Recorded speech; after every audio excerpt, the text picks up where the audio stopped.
My name is Robert, and I may have a hot head, but my lips are deadlier. I'm Jessica, and money can't buy you class, but it can buy you podcast equipment. It's so enormously out of proportion. You have told strangers, you have personality, but the big stuff, Ramona, that you did. Utter violation of my privacy. Great example for your daughter.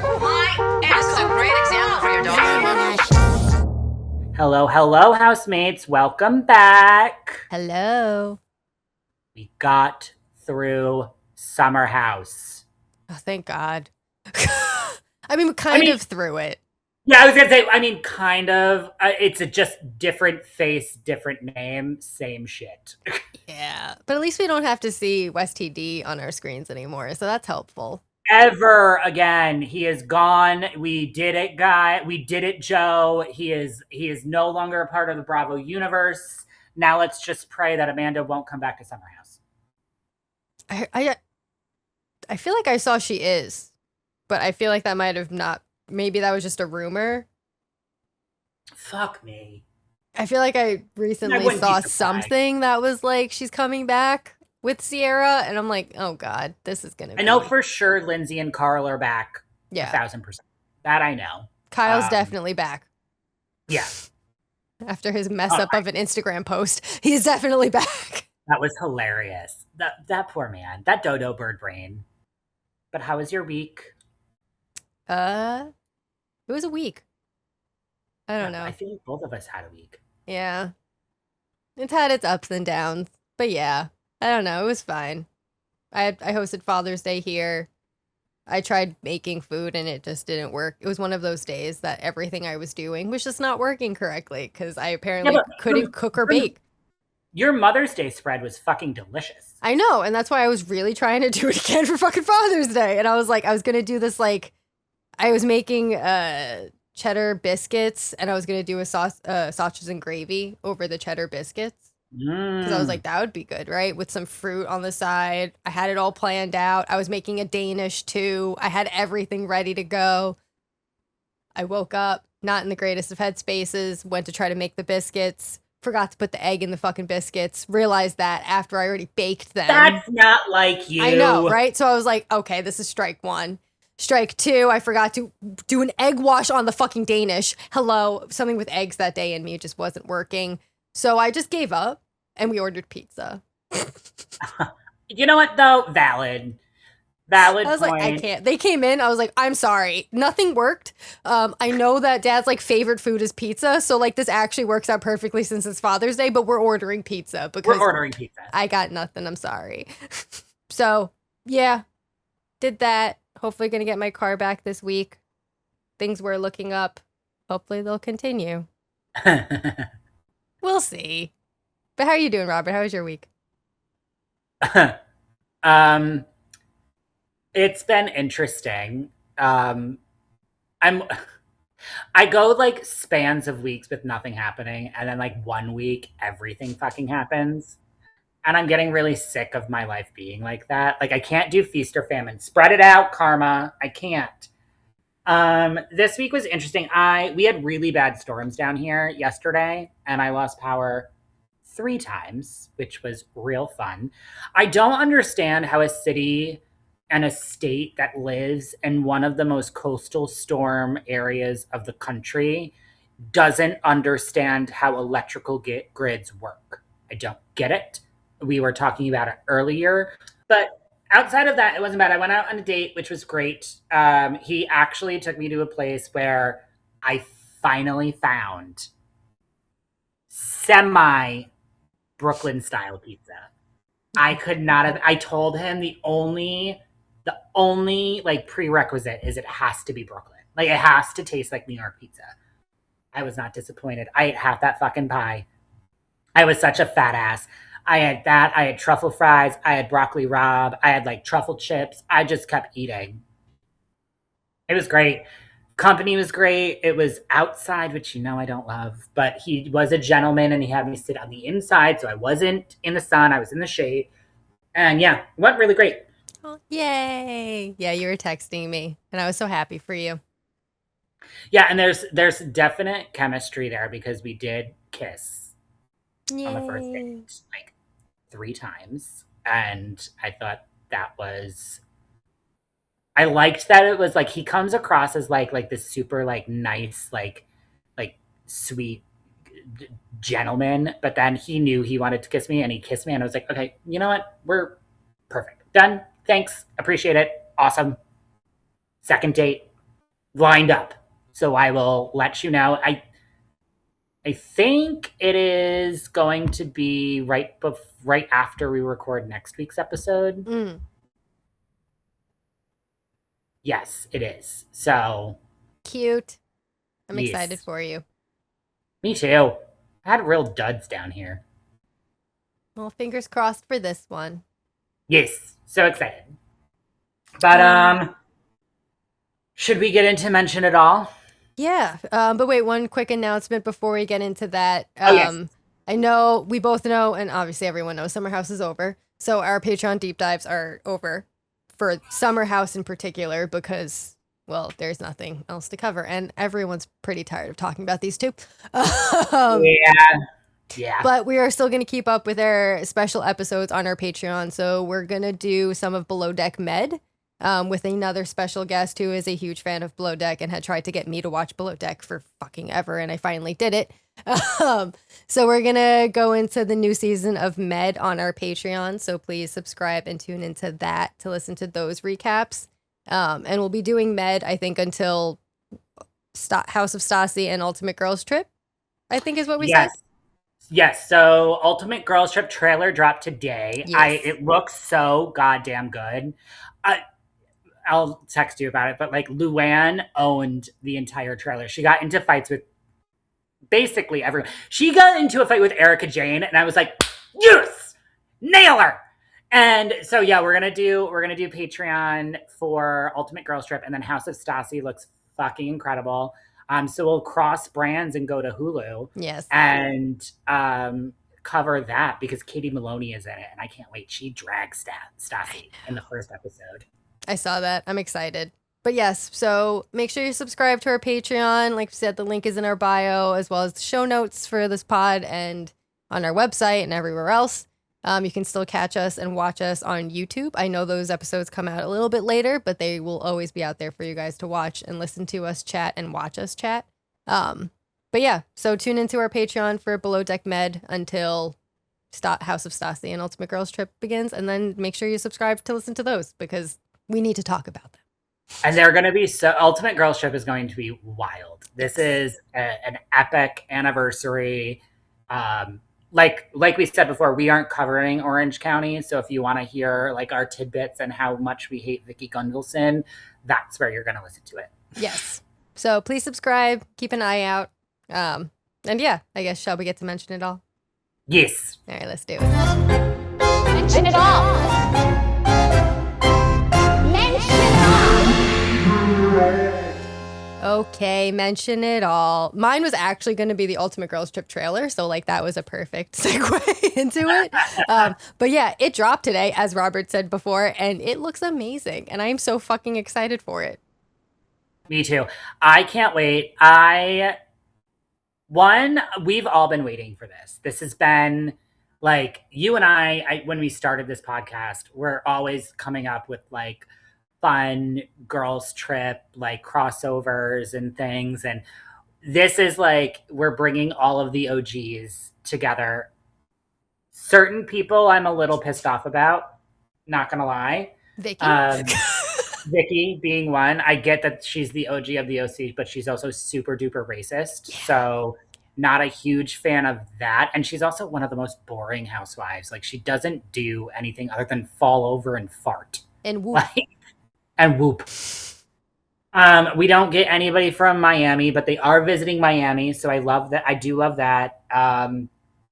Yeah, I'm excited. I can't wait for this. I love that Luann is knocking heads left and right.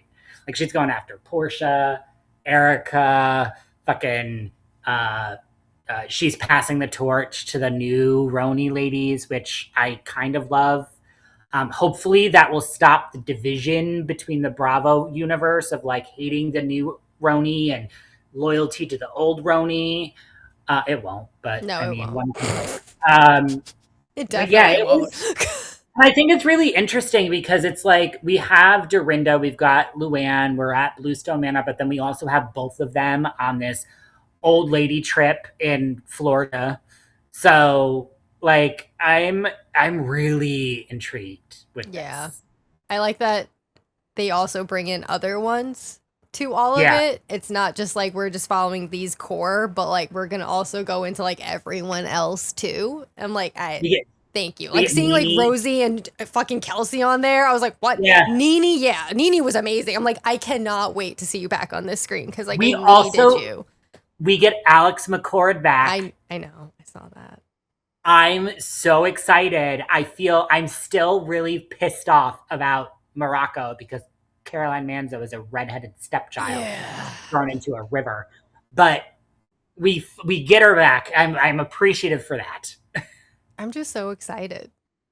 It's gonna be so good. I hope it's not short. I hope it's not like 7 episodes and then or 6 however many cities they go to and done. Like I'm gonna need this to be like a real season.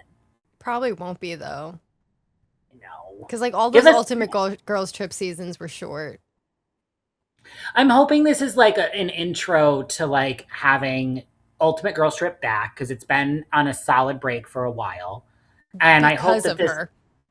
right, exactly because she fucked it the fuck up, and I hope this means that like Bravo isn't closing the door to bringing some of the old school RHONY girls back, like Luann and Dorinda, Sonia, bring them back, leave the rest of them in Florida. We don't care. Yeah, I But- don't need anyone else. I would like to see them bring them back onto Bravo somehow. Kyle gave nothing in this When trailer. does she ever give anything? But see, that's why I think this is going to be her send off. I really, truly am standing by the fact that this is her end of Bravo run because she didn't do anything in the trailer other than the Erica and Luann thing. And Erica and Luann were the ones that carried that. So I really think that this is like Bravo's send off to the Richard sister. I hope so. But wait, did my eyes fool me? Was that Giselle and Whitney going at it at some point? What's funny, so do you remember, did you watch the Ultimate Girls Trip where they went to Thailand? I watched some of it. I don't think I finished. So Giselle and Whitney fought on Thailand. Oh, okay, that makes sense then.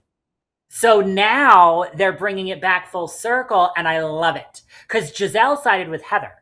But did you also see that Teresa went after Heather? Yeah. And I was like, oh, Heather, beat her fucking ass. Beat her ass. I just like that fight between the both of them. Like, I don't even. My thing is like, it's kind of like with Teresa and Heather, it's like old school housewives versus new. Like, and Salt Lake City was genuinely the era of new school housewives. Teresa's going to be outmatched. I'm sorry. Like, Heather gave receipts, proof, timeline, screenshots, fucking everything. Teresa, all she's going to do is flip a table. Yeah. And say some stuff, yell, and storm off. Yeah, and then Melissa and Teresa went at it at the Berkshires. I mean, what else is fucking new? But I did hear, fun fact, New Jersey is only going to be 10 episodes long, and there's no drama. It's boring.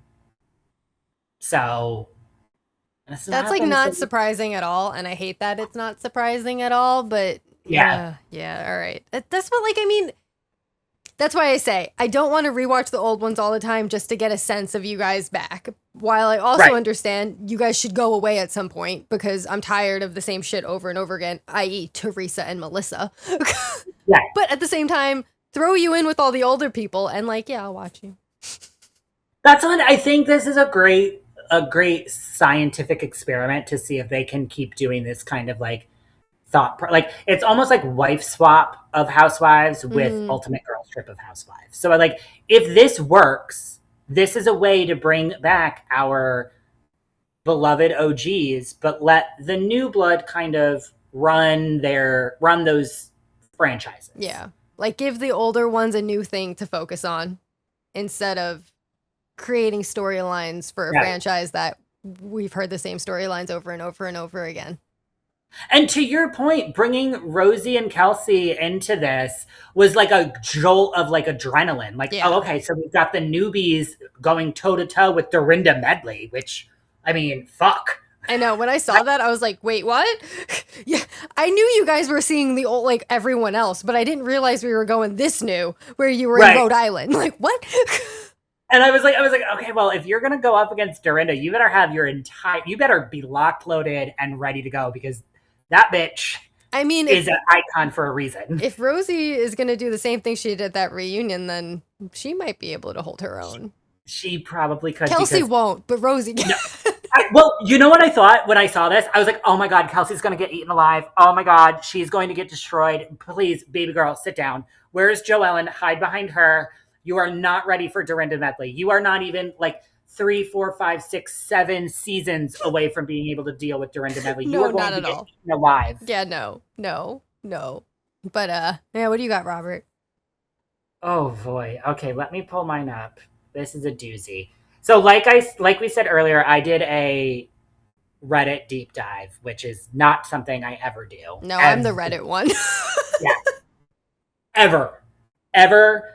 But Jess was having a week, so I was like, you know what, I'll do my part. I'm going to do the heavy lifting. So I saw this post on Instagram and I couldn't find it again. So I was like, all right, let me figure out like where this comes from. And it's about Kenny from In the City. And we don't like him. He's trash. Absolute total trash. Yeah. So I went onto Reddit because I was like, Jess always finds these things on Reddit. I can do that. I didn't even like go on Reddit. I literally just typed in Kenny in the City piece of shit. Wetting my whistle. So I went on there and I was like, first thing that popped up was the thing that I saw on Instagram. I was like, okay, got it. So it's actually a post from who is Kenny, aka known as Kendon's, Kendon, half brother. And it says, I'm one of Kenny's half brothers. He reached out to me desperate for information on our dad, parentheses, which unfortunately I had none, end parentheses. He told me he had hired a PI and said he'd update me when he found information. Little did I realize it was all a ploy for this show. Assuming this episode is recorded and then on scheduled release, he's got his answers and left me out of it. The faux family reunion approach was to secure TV clout, using quote-unquote trauma to try and bond with the intention of striking his spot on Z-tier reality TV. That took me out. Z-tier reality TV. I was like, well, I mean, call a spade a spade. Yeah. Yes. To staking his spot on Z-tier reality TV is bottom of the barrel stuff. He's British, I feel like. Proper Belland. Can understand the hate in the comments now. So Kenny didn't do this. Yes, I believe the whole, and we'll get into it on In the City. I believe that the father's emotions are 110% real. I do not believe that Kenny's was. I do think that this was definitely fabricated and dramatized for the show. And I think Kenny is a bigger piece of shit than I gave him credit for, which, I mean, that's a feat. Yeah. When you sent me that, I was just like, you sent me that as I was watching In the City and on that fucking scene, mind you. Like, I'm watching Kenny talk to his father. And then you sent that to me and I was like, I fucking hate you. Cause like, again, you had me there for a quick second. You had like, okay, I was going to feel for you a little bit. I still hate you, but like, I was going to feel for you because I understand. No. I don't appreciate anyone who creates anything just for a storyline. I think that's a cop-out and just not fair for anyone watching you on TV, because that's not the point of watching you on TV. I don't want to see a fabricated storyline. I don't want to see you exploit something in your life just for a storyline. Just let me watch your life, because that's why the fuck I'm watching it, not so you can create drama. And no. There's so many emotions that come from like discovering these things and reaching out and talking about it and talking to the person. For you to make that into a storyline is the most ridiculous thing I've ever heard. And he lost, I mean, not that he had any respect of mine, but lost any of it that was there. Like, none. Go to hell over it. He can't think that he's getting a good showcase on this show, number one. And then you think that this is my issue with people that come on reality TV that like think that it's a way to create fame or whatever. And again, this is like treating Bravoholics like we're stupid. We are the most diligent, thorough, investigative reporting people on planet Earth. Like Dateline could probably hire all of us and we would get to the bottom of Area 51. Like we will figure this shit out. So for you to come on here and fabricate such a sensitive storyline to placate your narrative and to try to make us feel bad for you, dude, take several fucking seats. And at the same time, dye your fucking hair. I'm sick of it. Yeah, I don't trust it.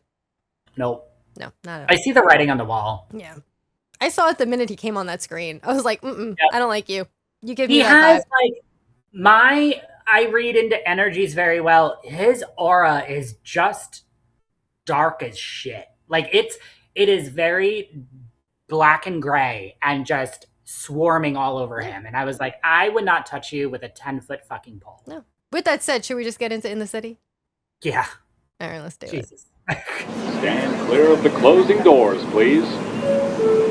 Okay, In the City, because it's just Summer House continued. I'm saying this right now with my whole fucking chest fully out there. I am Team Kyle. Now, forever and ever, amen. Same. This woman's shit is fucking everywhere. She is like the herpes of clothes. They just populate. Like, who has this much shit? She doesn't even have a good job. Like, where? Well, now we know, Frank Petula. But where is she getting the money for all of this shit? And it's piled up on beds and windowsills and dressers and bitch, hang your shit up. Yeah. Also, like, it's not even like we've seen you wear all of these clothes. Anyway, like you it's were not two like, things. Yeah, it's not like your Paige. Like Paige would totally understand you had this many clothes. You needed closet upon closet. You changed an entire room into a closet. That makes sense. You're an influencer. You do this for a living. You really care about how you appear. Amanda walks out in fucking like the baggiest bullshit that she just rolled out of bed from. So I'm like, what? Where did all of these clothes come from? You're not wearing them. It gives like old person. It gives old lady who just like goes to all the stores and it's like, oh my God, all these things are on sale. I'm just going to buy everything on sale and just pile it in a room. That's what that gives. Her hair has not seen a single ounce of dry shampoo in months. I don't care what in the last scene when she was wearing that boy's lie, the irony of her wearing that is not lost on me. But she looked like a bag lady. Yeah. Yeah. So if I was Kyle, that shit would have been out on the street. There's so much about this that I'm like, I don't. Even when she walked into the apartment, which is actually where this started, but when she walked in, she left Kyle's, like in the last episode, when she left, she made it sound like the movers were already there. And yet, when you watch this scene, she just fucking walked in and nothing was there yet. And like, so did you just leave? Also, to add on to that, did you just leave? Why are they separating the puppies? Yeah, that's what me and Honda are so confused at that. Who does that? A mean, vicious demon does that. That's who does it. I can't even believe Kyle let that happen. And you know what? Again, I'm probably gonna get canceled, and that's fine. It's nothing new. I feel like Kyle can't speak out because he's been beat down by her, and I made a post about it, and I'm going to stand behind it. She is one of the take it for a grain of salt, but she is one of the best / worst emotional manipulators I've ever seen on Bravo. Ever, ever, ever, ever, ever. She has the ability to really, really make the audience, because here's the thing. I'm watching it in like a trifecta kind of thing. I'm watching it like screen right now what's happening. Then I'm watching it of what happened if we didn't find out about West and her and the timeline that her and West wanted to happen. And then I'm watching it in the post-Summer House scandal of what's actually happened. She wanted us to hate this man. Like, royally, pitchforks, fucking torches to his house, wanted us to hate this man.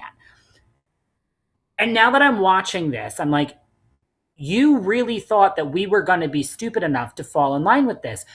She's like an X-Men villain. Like, she is like right up there with like the worst telepathic human beings in the world, because she is able to really whip everybody up. Thank God we got what we got when we got it.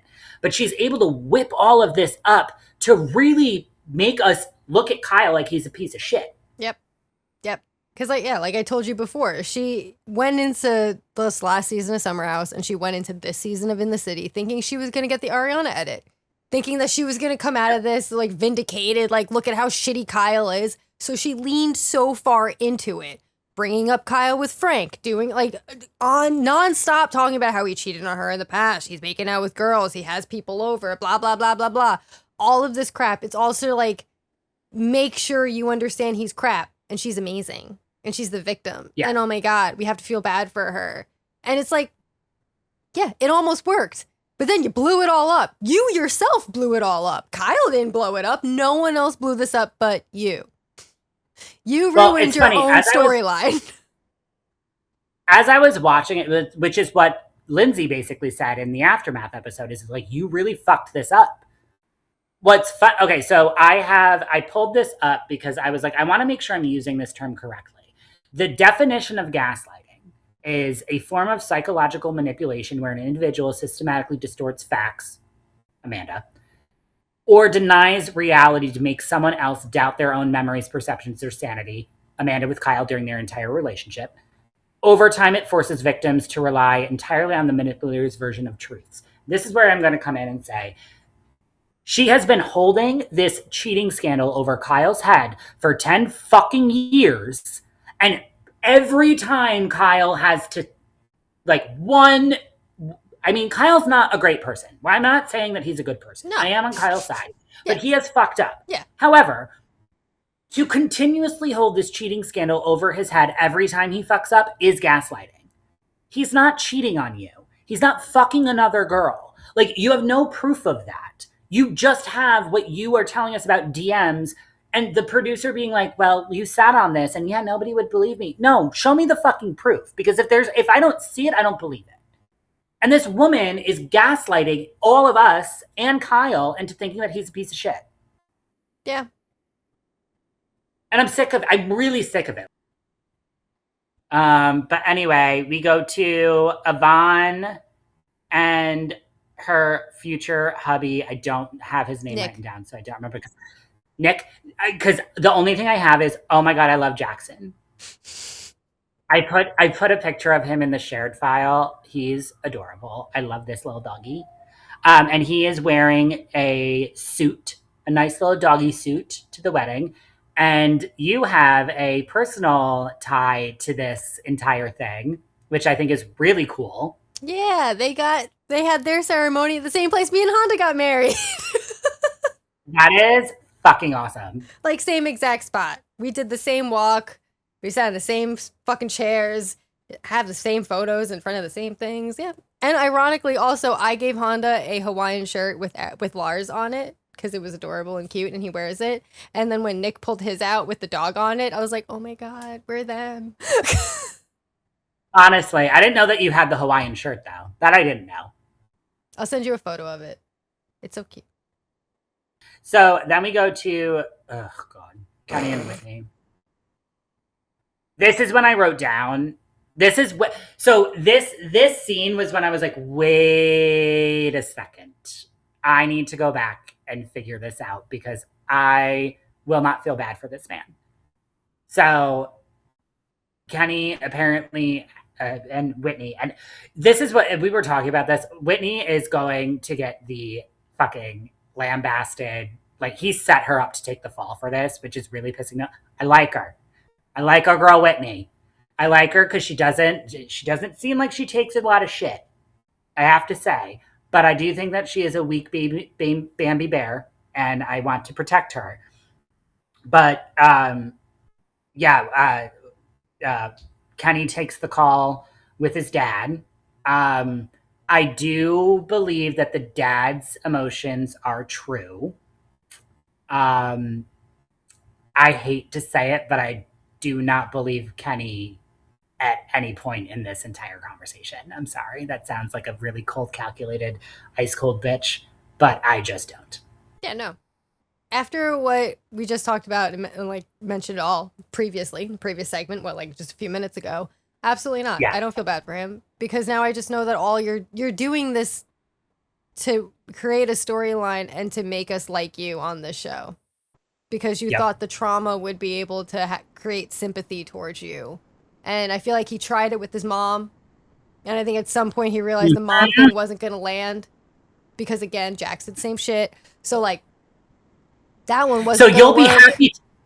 You'll be happy to know when I was in the Red deep dive of the cavernous hellscape that Reddit is, a lot of people said the same thing. Is like the Kenny mom thing didn't land. Yeah. Like the Kenny and mom thing was like a Teflon kind of shit, and so he needed to find another way to get to the audience's like heartstrings because he knew he was coming off as a dick. Yeah. But any hoozlebees. Do you want to do Danielle and her mom, which I think was kind of boring? The only thing I have to say about that is I don't like Danielle. I don't. The only thing I have to say is like, I don't like Danielle. I don't like her. But I am going to go to bat for her for this. So if I'm able to, then I need the rest of the internet to shut the fuck up and enough with this shit. Because you're all on Danielle's neck about this man who is consciously uncoupling from his ex-wife. It's amicable. It's going well. Let's praise be. Danielle just gave birth. Her baby boy is in the NICU, so we're sending all of our white light and all that love and stuff. Y'all are on Danielle's neck about getting together with this man. But when Bethany was divorcing Jason for 125 fucking years and she fucked half of New York, nobody called her out on it. But we're going to stand on Danielle's neck for being in an actual committed relationship with a man that she loves and has a baby with. Like, I don't understand this. Like, she's not a home wrecker. The home was wrecked. Leave this poor girl alone. Yeah. And yeah, like you said, I don't like Danielle either. I've never really enjoyed Danielle. She's just been there on my screen, and it is what it is. But I don't think we need to go this ham. She's also going to do so much worse. Like, just wait. Danielle will still fuck. It's her. It's okay. She'll do it on her own. We don't need to create the shit for her to fuck up. She's gonna fuck up. She fucks up every time. Every time we're almost there, being like, "Oh, Danielle, we're almost on your side." There we go. Give her a little we don't have to instigate Danielle. No. Hey, it's just going to come. We just gotta wait. She does it on her own. When you were talking about I can't wait till we get to the boy dinner about them trying to figure out how divorce works. I'm like, oh my God, you all are so fucking stupid. You are all the dumbest people on the planet. Like, also, Gavin was my favorite, though. He's a petty bitch. I think. I mean, we could just go there. I agree with you. I like Gavin a lot. I do. He is a messy queen. Yep. I am allegedly, if he were to subscribe to the gay persuasion, we as a community would welcome him with open arms, not because he is sexually attractive, which he is. I'm not a short king dude, but like, I understand it. But he is as messy as queens are. And I loved it. Oh, yeah. Everything that came out of his mouth, I'm like, this is amazing. When he was like, Kenny, do you know so much about divorce because that's where you're headed? I'm like, but once you file, legally separated, and at some point you are divorced. Do you know this so well because that's where you're headed? Gavin, that's like your best friend. What the fuck is going on? And then so Owen, what about your divorce? What's going on with that? I'm like, what the fuck? Well, I do have to say, I love that Owen gave them not one crumb to chew on. Yeah. Owen was like, I'm not doing this. Like, I'm not doing this with you guys. And the last scene of that set was like Owen looking up to the heavens of the gods being like, I don't want to be friends with these people anymore. Please take me out. I don't want it. Even Andrea was like, I can't. I don't know what to do. It's wild to me. But this also shows like how big of a douchebag Kenny is. Yeah. Because also he went so hard against his best friend in that moment too that I'm like, do you actually like him? Are you actually friends? Like, what? Also, fun fact, Gavin didn't call Whitney boring. No. He called their relationship boring. And I 1000% agree with him. Yeah. And I think Gavin understands what's going on. But yeah, Kenny is one of the most toxic men on this show, and the fact that he was so willing to throw Gavin and Kyle under the bus, I was like, you're a dick. Yeah. Then we go into Lindsay, Lexi, and Yvonne getting pregnancy tests. I love all three of these women. They are all great. Mm-hmm. Lindsay teaching them how their pregnancy apps and ovulation apps are working, fucking top notch. I do love that Lindsay was like, it is not that complicated. Because you know what's hilarious? While I was watching that, it was you telling me about my ovulation cycle and my app, and you were yelling at me being like, Robert, it's not that complicated. You just need to let the app do it. I mean, yeah, it's and I was not, like, but yeah, I get it. Because in that friendship, it is definitely I am Yvonne and you are Lindsay. For sure, 1000%. Yeah, I see that. Mm-hmm, mm-hmm. And like even after Lindsay explained it, Yvonne just kind of looked at her like, what are you saying? Like, just do it for me. Just do it for me. Just I can't figure it out. It's like me on Reddit. No, I can't. You tell me how to work it. Yeah. It kind of brought me back to like when I got the VPN to watch the Real Housewives of Cheshire. You're like, you know what? Never mind. I'm gonna do it for you. Yeah. Yeah. And thank God for PhD Lindsay Hubhouse because she taught them how to do it. But yeah, I think that yes, I loved Lindsay doing her like walkthrough, but I think my favorite was the fact that Andrea is like struggling to have this much sex with Lexi. We've been having sex like crazy, nonstop, multiple times a day. Andrea's like crying, and he's like, I can't take anymore. I know you feel the pain sometimes, but I get sore too. He's gonna listen, Linda, listen. If I was engaged to Andrea Denver, and I have this written down in my notes, literally verbatim, his dick will need to get a workout because we will never not stop having sex. We could be on the subway and I will be like, put it in. It's fine. We'll cover it. Put it in. This man, he needs to understand. He is God's gift to mankind. He's the most beautiful man on the world, both inside and out. So if you are married to a human being, I am not faulting Lexi in this at all. Ride that dick. Ride that Italian stallion until it literally falls off. Yeah, he is amazing. Andrea, I love Andrea. Me too. He's the sweetest human. He's the most gentle human being. Like, when he was like, I need to look out for the little boy. And, like, I need to do jump rope so that, like, I was like, you are such a mensch. Yeah. No wonder you wanted to punch him in the face. Yeah. I think that's why I love him so much. Is because, like, we interviewed him in that one pod, like, a couple of years ago, and just watching him, but it's like he's not only like beautiful of a human, but like he's just so nice and just I love everything about him. Like he hasn't changed since we did that interview with him. He has not changed one iota of himself. And I think that that is like a really powerful speaker to his character and who he is as a person. Like, I love Andrea. I really, really, really love Andrea. Not just physically, because that's powerful, but also emotionally. I mean, yeah. And then we go to Kenny meets his dad. I really only care about this because of the dad. Kenny showed no emotion, really, at all. I don't really, because I don't believe that this is the problem. I just don't. I didn't take notes because I just don't believe it. I don't believe that what he's doing is genuine. I don't believe that he's coming at this as like from a good place after what I read.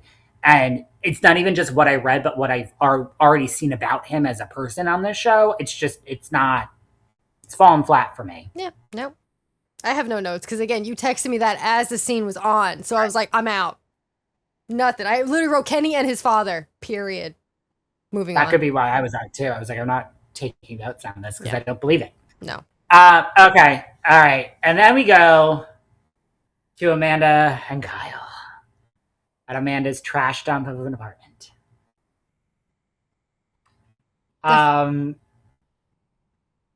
don't know where to start this because I kind of have already like. I mean, yeah, we've talked about, we've ranted about this idiot already for a very long time. I will say the fact that she hasn't spoken to Kyle since she moved the fuck out. The fact that he came over with flowers and was going to try to just have a conversation. And she decided in that very moment to just pick a fight was the most ridiculous thing I've seen. So I was like, I'm done. After she started fighting, I was like, I don't care to write notes. I'm done. That's what I got too, is like she was picking. My thing is like when Kyle was like, the day that you decided to leave, I was on an investor call that was going to give me $500,000 to get Loverboy out of the hole that it's in. And I'm just saying it. If I was Kyle, I would have thrown one of the dogs at her, because for her to do that petty clap and the diminutive, condescending, congratulations. Okay. Congratulations. You don't give a. He was 1000% correct in saying, you don't fucking care. You don't care about this. You don't care about, like, and here's the other thing, Amanda, you should care, because Loverboy is your primary source of income in how you are able to pay for this apartment that you have now decided to go from a month lease to a year lease. Mm-hmm. So you should care about this, because your swimwear line is making garbage. It looks like garbage. It does. It does. It looks cheaply made. Your Bravo checks will pay you. Yeah, sure. That'll pay you something. But as we know, you are probably not going to be on our screens for much longer. So you better be saving those Bravo checks. So. Which she's obviously not, based on all the clothes that she has and never wears. Shit. Yeah. But no furniture. No furniture. Yeah. No, I'm over it. I'm done talking. I hate that we have to continue to talk about her. I'm done. The minute she's picked that fight, I was like, I don't care about this. You're going to rehash the same shit. We already know how it ended. What's the point? But, yeah, that was Summer House. You mean that was in the city? Oh, my God. Wow. Freudian fucking slip. Didn't even plan that. But it fucking works, because, my God. Yeah, I mean, it's just continued, but I just don't want Amanda on it anymore. Exactly. I can't do the Kyle and Amanda thing. No. And I'm fine with Kyle staying on it. Amanda needs to go. Yeah, me too. Yeah. Yep. Trifecta is Kyle, Carl, and Lindsay. Amanda's never been a part of it. She can exit to the left. Yeah. And maybe now that Carl and Lindsay are okay, Carl can come on. Yep. I would love that. But yeah. Should we go over to Atlanta? Yes. All right, let's do it. We love Buzzsprout and have been using it since we started the Real Housemates. It has made podcasting so much easier and has made it possible to share our voices and thoughts with you all around the world. If you have an idea for a podcast and don't know where to start, follow the link in the show notes. It lets Buzzsprout know we sent you, gets you a $20 credit if you sign up for a paid plan, and help support our show. Atlanta. I have it starting with Angela and Cynthia at Angela's. Is that correct? Okay. That's what I have too. I can't tell because I don't remember when they do the thing. Well, they honestly didn't. They didn't do this here, but they did do it on the Valley. Okay, yeah. They duped us on In the Valley, or the Valley, not In the Valley. Just blended them all together. Yep, I really did. And Summer House. You know what? Throw them all in together. But yeah, you have Angela and Cynthia at Angela's, and Cynthia was talking about Shamea and saying that she definitely needs therapy. So I even said to her, "Are you in therapy?" Yeah. And she said she didn't have time for therapy. You know what's wild to me? And I think it's so crazy. Like, I love that they were saying Shamea does need therapy. Like, hardcore therapy. Yeah. Hardcore.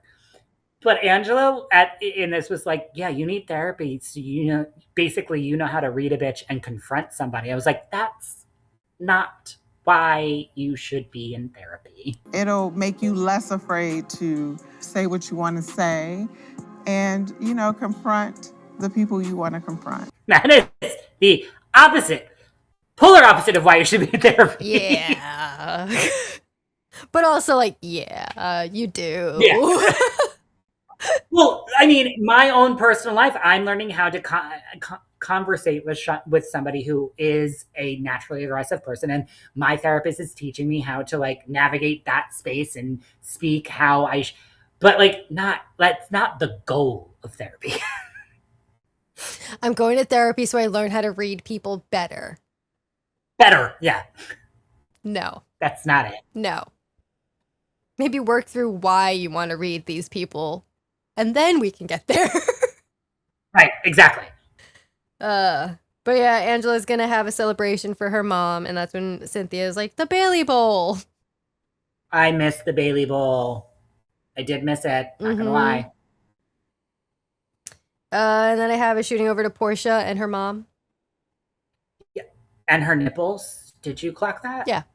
Portia's nipples were like the third character in this scene. Like they were just there through the whole thing. Yeah. And when she tried to at the end of the scene, when she tried to pull her dress up got caught on a nipple. I was like, Portia, come on, dude. It's fine, I don't care, but cover up something. Portia's gonna Portia. But what's funny is this is what's hilarious is Portia was talking about all these property investments and taking money out, selling another one, doing this, doing that. And she said something about equity. And my note is, Portia, can you spell equity? Because I'm sure you have not gotten here by being a stupid lady. I know that for a fact. You can't be stupid and be as rich as you are. However, you can be common sense dumb, aka 265 days a year, Underground Railroad, outing yourself on the traders, Toy Story 3. Toy Story 3, good point, very valid. I don't know what equity is. I'm just saying it. Your business manager probably does. Yeah. If I can sell a $2 million asset, make $1 million, keep the $7 million asset, take out its equity, we're making smart business decisions. I don't think you do. No. Because it's Portia. Right. I don't know. I adore her. I really do. I love Portia. But she created this narrative herself. I don't know what to say. You put it out there. We're just watching it, and this is what happened. How many years later? Don't really know what to tell you after that. It is what it is. It is not our fault that we believe you're an idiot. Sorry, not sorry. You did it.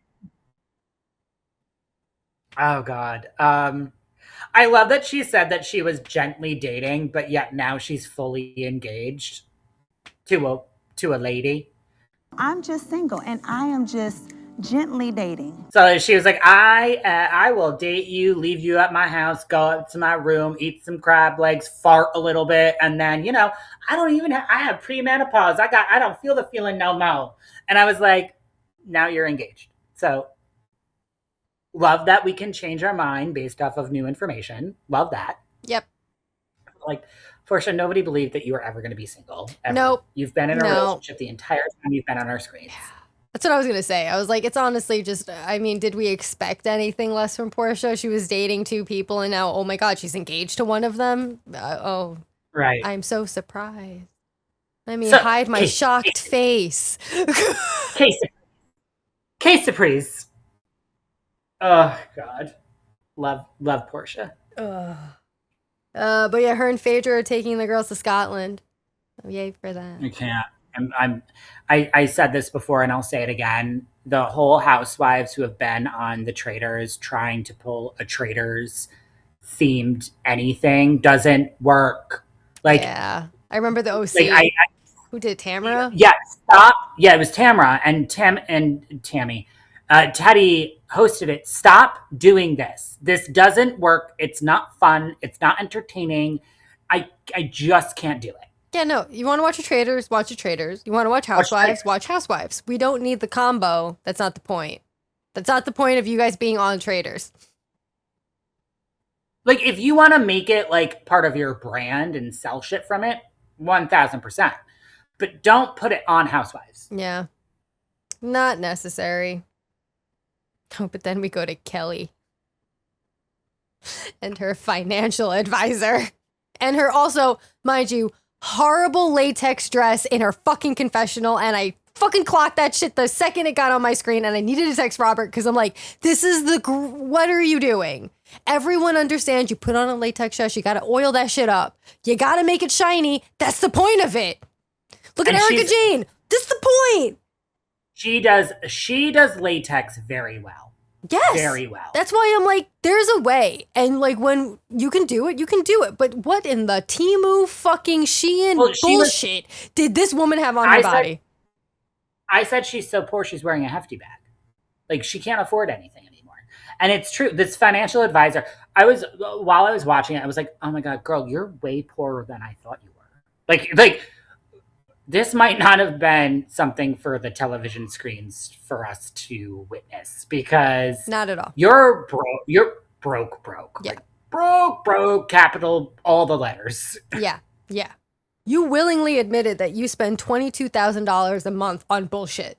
We're at $22,000 per month now. I was just straight bullshit. Yep. Fine, there's a car payment in there, but bullshit. Really? But only one of your restaurants makes like more than $100,000, but the other one makes less than $5,000. Yeah, I think she said it was like bringing in $15,000 on a good day, and I'm like, and she said that was an aggressive. An aggressive. I was like, term. You opened an entire fucking restaurant, and the only thing you're seeing is maybe max $15,000. That's wild. Is that really? I make that on a Saturday. Yeah, like that's not worth the amount of money you put into creating the restaurant, the payroll, everything. Food, payroll. What? Yep. That is a wild thought. You are not even breaking even. I was gonna say after like the second month of that happening, I would have closed it. I would have been like, "This is not valid. I can't keep it open." Yeah, I don't like her. She's declassing the show. Yeah. Nope. But don't worry, then we go over to K. Michelle at the fucking doctor's office again because she wants more work done, even though she has problems from previous work done. This was such a filler scene because, like, I do feel bad for K. Michelle to an extent. Like, you've got silicone floating around in your body. Not great. That's what happened to Kim Zolciak and why she had her heart attack. But it's an electable, like, it's a surgery you chose.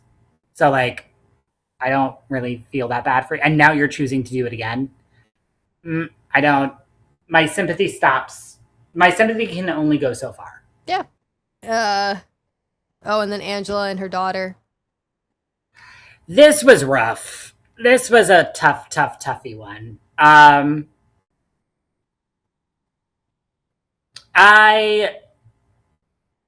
Controversial take. I am siding with Angela. I think Amari, I understand where Amari is coming from. I do. However, Angela makes a very good point. You cannot have both feet in separate ponds at the same time. You chose to make the decision to marry somebody that's not on anybody else's shoulders to deliver that news. I think Amari wants to have one foot in and one foot out. She wants to be a child in my house as well as an adult in her house, in her marital home. And I feel like she needs to tell the truth. Now, I understand why Amari is hesitant, because I do think that there might have been some backlash of Amari coming out as a lesbian to her mom and to Charles. I see that. It's very clear. I understand that. However, you made the adult decision to marry this person. You made the adult decision to be with this person. Have to make the adult decision to tell people about it. You cannot rely on your mother. Now that you are saying that you are paying your own bills, you're making your own decisions, you can't do it. I understand where it's coming from. I get the scaredness. I get like the questions that she's probably going to get. But you are a grown-ass adult, as you have told everybody else on this show. You have to make the grown-ass adult decision, and it's your journey. You tell them when you want to tell them. Angela doesn't have the right to tell you when to tell them, but she does have the right to say, I'm not doing that for you. That is a you journey. You have made these decisions. You have to tell them. So I was really intrigued by this scene and by the scene they had with the therapist. I was very, very much engaged with this. Yeah. I will say they know, because the son was listening to the entire conversation. That little boy just sat down basically with popcorn and was like, tell me more. Yeah. So like they know. But yeah, I don't know. I also kind of understood Amari when she was like, Angela never sees her point of view and she's not really like understanding or listening to her. So I think there is a lot of like that living. And I think that's just why there's a hesitancy. But yeah, I mean, I don't know. That's one of those like two things can be true at the same time. I definitely saw both points of view. Like I understand where Amari is coming from. I too don't believe it was easy for Amari to tell Angela about her being a lesbian and marrying a woman. I 1000% see that. Like I do get that. But I also see where Angela's like, but you can't have your cake and eat it too. If you are going to tell me that you're a grown-ass adult, you need to do grown-ass adult shit. So yeah, but I like there's a point where you can lean on your parents for help. Like right now I'm leaning on my mom a lot because obviously traumatic injury. But there's also like a time where like I feel like I lean on them too much, where I'm like, I am a grown-ass adult. I should be able to do this myself. Yeah. Like I'm understanding both. Like I get like that's why I was so intrigued. Like I watched it and I was like, I can see myself in this situation on both sides. Yeah. I don't know. I think Angela should lay off and let her do it when she's ready to do it. I agree with that. Yes, 100%. I think that's like, where this conversation should just end of like, okay, you do it when you're ready, period. Done. Moving on. Like, don't. Well, that was my note was, I think that Angela's pushing this a little too hard. Like, yeah. It's kind of like the same, like, you can't push somebody to come out before they're ready to. Like, I don't know if I don't know if it was answered or if it was even like brought up. Like, I don't know if Amari is out to her siblings yet or whatever, because Angela said that this was her, like, seen as her best friend since 17. So like, it did kind of give me that coded kind of like, you can't force somebody to come out before they're ready to. So that's where I do side with Amari. Like, if this is your two things, if this is you saying that this is your wife, I get why Angela is like, you need to let them know. Like, this is a part of our family. They deserve to know that. But in the same thing, if this is your coming out also as telling you that this is their wife, then Angela, you kind of need to shut the fuck up. And then Amari can navigate this in the way that she sees fit. However, if this has been, like you said, the kid knows. Yeah, so I mean, Amari might not know that. Yeah, I don't know. I feel like Angela's very pushy about it. And I'm like, I don't need it to be pushed. She'll do it when she's ready to do it, and that should just be it. She's not ready to tell her siblings that she married a woman, so... Yeah. I liked it. I really liked this scene and the scene when they met with the therapist. Mhm. I thought those were great. That's why I like... This season has kind of been a drag for, like, some of it, but, like, the Texas Cynthia thing and then this portion, I'm like, they've got some good... They can come back. Yeah, there's, like, a mixture. Because, yeah, the next thing I really didn't care about was Shamea and her mom. I don't care. I didn't take notes. I said they got anything else done. I don't care. But then it went to Portia and Drew, and I was like, I enjoyed that one. So, like, okay. I loved that. I love that they're back. And Portia's banned from Nigeria, which is wild. Because I just saw on the blogs, you've been banned from Nigeria, and Simon has taken away the sponsor. I said, okay, you need to explain this and break it down. Like, that's okay. Okay. Yeah. Even she was like, okay, I'm banned. I can still visit. What's up? I don't have a citizenship, but I can still go there. No big deal. And also, I love that Drew is getting her hair part of Portia's beauty line. Loved that. And also how Portia shamed her for eating chicken wings. Which, honestly, right there with her. Because also, as an Asian, we have a standard of how you eat chicken wings. That was not correct at all. Hold on, Drew. You don't really know how to eat chicken wings. What you mean? Hold on. My God. What are you saying Give right me now? a black card. I had real buffalo chicken nuggets the other day. Boneless. We're not starting with bones. We're not. It's been 17 years since I've actually had chicken wings, so we're starting real low. They were so fucking goddamn good. Yeah. Couldn't stop eating them. They were so hot though, I couldn't finish it. I had like 2 left. I was like, I can't. Sorry. Oh, I have Kelly's new house. No, it's not her new house. She's poor. She can't afford it. Quote unquote new house. When they first of all, I knew she couldn't afford it when they showed her the elevator. I'm like, well, this bitch can't afford the electric bill to have that elevator go up and down. So now this is not her. Even the realtor was like, okay, yeah, you need to start low. Yeah. Yeah. Mm-hmm. And then we do the therapist with Angela and Amari. And at first I was like, Amari wants nothing to do with this. Not a goddamn thing. And then they kind of worked through it. And I'm glad that they're doing a session every 2 weeks. Mm-hmm. All 3 of them. I think that's good. I could never do a joint session with somebody. So I'm glad that they were able to kind of like work through their stuff. Yeah. Then we go to Maggie Madness. Bailey Bowl Part 2. This was fucking hilarious, honestly. The teams they've picked, like the characters they've assembled. From like pro NBA players to like nobodies. The 2 fattest human beings I've ever seen in my life. Jesus Christ. Glad we're having fun.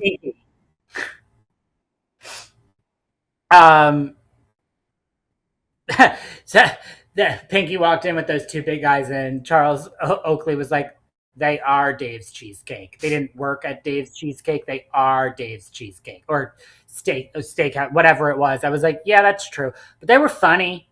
Yeah. They were very funny. At least there was that. And Kelly fucking playing in heels. So when she walked in, and she was in the stilettos and lumpy socks, I thought that was just like her. I literally put it in my notes. She's going to change into sneakers. She has to. Nope. And this is why I don't like her. This is why I don't like her, and I don't like Shamea. They are not authentic housewives. They are boring.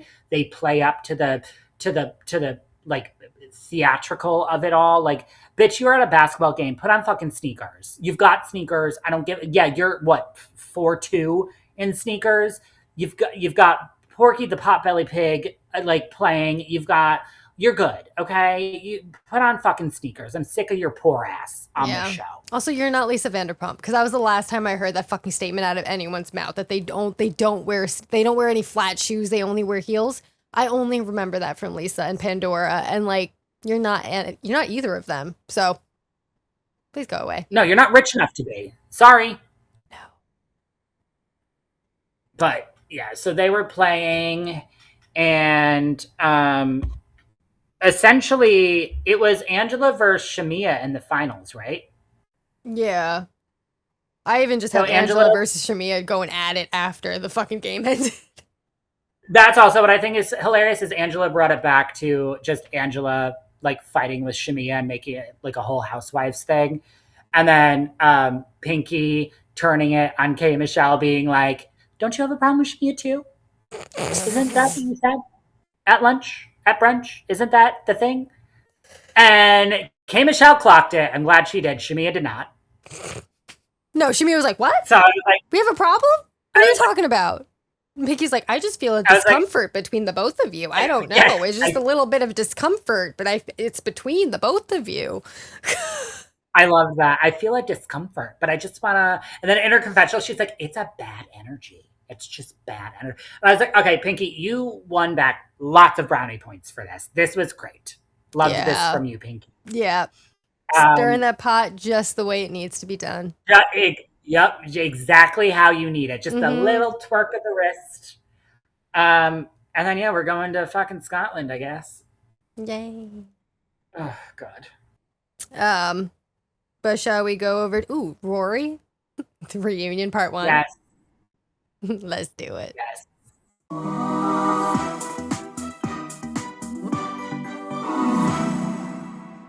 Okay, we have been waiting for this. It's epic. It's taken social media by storm. It is the Real Housewives of Rhode Island reunion part 1, which is this is the only reunion that should ever be 3 parts. I love it. History. It was so fucking good. Love it. But you know what I don't love? Rulla's new fucking nose. No, it's a terrible. This was a monstrosity. What in the fuck happened? It is worse than Jennifer Aydin's nose, and I didn't even think that was possible. Who told her that it was a good idea to go on your first reunion with a whole new goddamn face? Also, why did you get a new face? Get a new husband. No fucking. Your face didn't need to be any. It didn't need any of that. No, her face was fine. But then everybody comes onto the reunion set, and we get to Alicia, my queen above queens, and we're finding out that Andy made a good point. Andy said that the reason why this show works is because everybody knows each other. Some of you have actually known each other since birth. And I do have to say that is one of the key catalysts of this franchise is they've all known each other. Mm-hmm. It's why New Jersey worked when New Jersey was good, was because they all had history. So we find out that Liz knew Alicia the longest because of Liz's sister. And we find out that Alicia loves a whore, also known as a horse, because of Liz's sister. They grew up together. This was great. And what's hilarious is I know that this is leading up to the most explosive ending of a reunion we've seen in a very long time. Yep. It just makes it so much better. It really does. But then we get right into the Rosie and Kelsey beef. So I don't. God. How do you want to dissect this? Because I don't even. So we feel collectively as a pod very bad for sweet baby girl Kelsey. She's sweet little baby bird. She's honestly, yeah. Feel bad. Rosie annihilated her. Left nothing on the field. Yep. I understand why Rosie was kind of ticked off about the megaphone or whatever. I get that. However, it was a tongue-in-cheek joke. It was funny. Kelsey is a baby bird. She doesn't understand humor. Give her some grace. Yeah, Rosie just then decided to go scorched earth and kill her. Yeah. the fucking Florida coworker comment killed me. Killed me. The only other coworker you had was a girlfriend in Florida. Like, your only coworker is the bitch in Florida? What? You know what's funny? I'm usually one that's really good with quick quips. Like, it's the gay in me and the New Yorker in me. Like, it's just when those two DNA molecules meld up, it's meant, we are meant, designed to be able to come out with reads like that. That was not rehearsed. That was not practiced. That was not even a thought in Rosie's head until Kelsey said, "Do you think I suck dick for a living?" And the quickness of Rosie coming out with that, I was like, you know what? Might not be 100% on your side, but that 1000%. Yeah. You have to give credit where credit is due.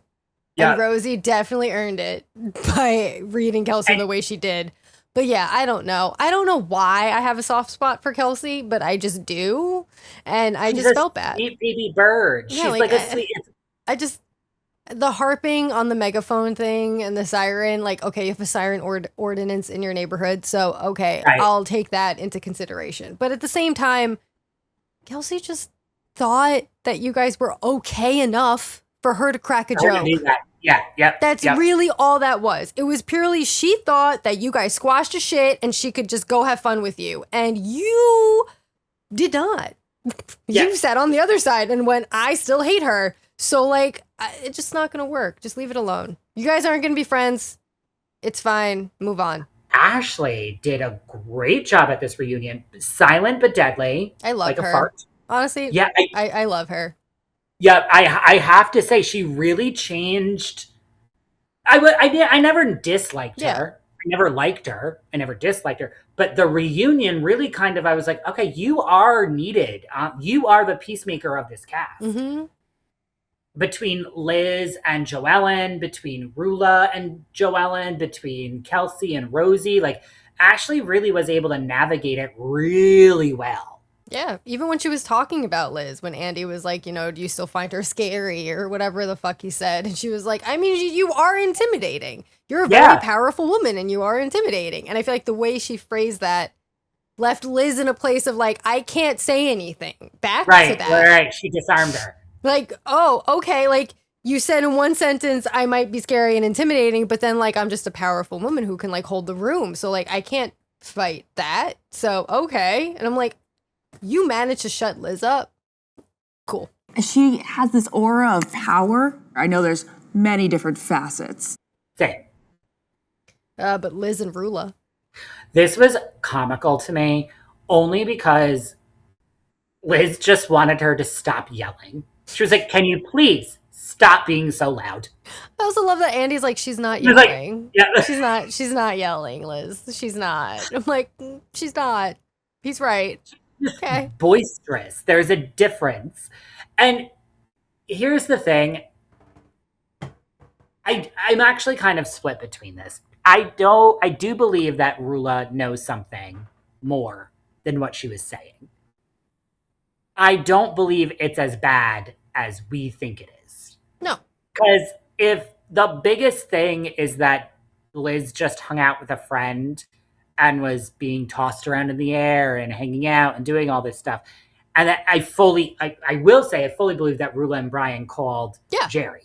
That I believe 1,000% because they're rats. They're snitches, they're rats. Look at her fucking nose. Like. You can just watch all the rats ski jump off of her nose. Yep.